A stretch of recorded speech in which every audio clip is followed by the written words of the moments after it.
शनाया और ड्रैगन का अंडा। एक समय की बात है, पहाड़ों से घिरे एक छोटे से गांव में शनाया नाम की एक नन्ही, हिम्मत और जिज्ञासु लड़की रहती थी।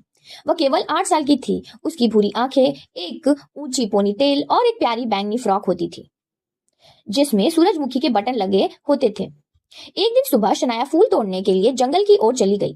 पेड़ों के बीच, झाड़ियों के पीछे उसे कुछ चमकता हुआ दिखाई दिया। जैसे ही उसने पास जाकर देखा, वहां एक नीला अंडा था जो सुनहरे डिजाइन में चमक रहा था। वह अंडा चांदी जैसे पत्तों के घोंसले में रखा था। शनाया ने अंडे को बहुत प्यार से उठाया। वह गर्म था और उसमें से हल्की कू कू की आवाज आ रही थी। वह समझ गई यह कोई साधारण अंडा नहीं है।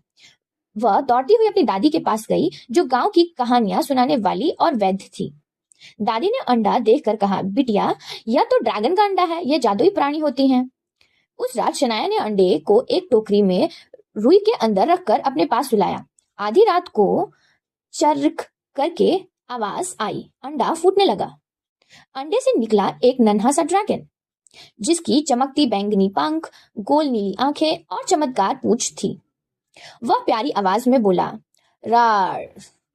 शनाया ने हंसते हुए उसका नाम फ्लेमी रखा। फ्लेमी जल्दी बड़ा होने लगा। वह भुना हुआ कद्दू और पसंद करता था और आसमान में उड़ना। लेकिन एक दिन गांव के ऊपर काले बादल छा गए। एक तूफानी ड्रैगन आ रहा था, गुस्से में अपने खोए हुए अंडे की तलाश में। गांव वाले डर गए, लेकिन शनाया सामने आई। उसने कहा, फ्लेमी मेरा दोस्त है, मैंने उसे चुराया नहीं। उसने मुझे चुना है, मैं उसकी रक्षा करूंगी। फ्लेमी शनाया को पीठ पर बिठाकर उड़ गया। उसके हाथ में थी एक जादुई क्रिस्टल।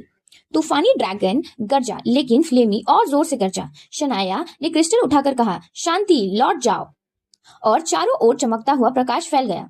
तूफानी ड्रैगन शांत हो गया। उसने फ्लेमी की आंखों में देखा और प्यार महसूस किया। वह बिना नुकसान पहुंचाए लौट गया। गांव के लोग बहुत खुश थे। उन्होंने शनाया और फ्लेमी को गांव के रक्षक का दर्जा दिया। अब शनाया रोज फ्लेमी की पीठ पर उड़ती और गांव के बच्चों को आसमान में दिखाती। एक जादुई जोड़ी नजर आती। सीख, छोटा दिल भी बड़ा साहस दिखा सकता है और सच्ची मित्रता दुनिया को बदल सकती है।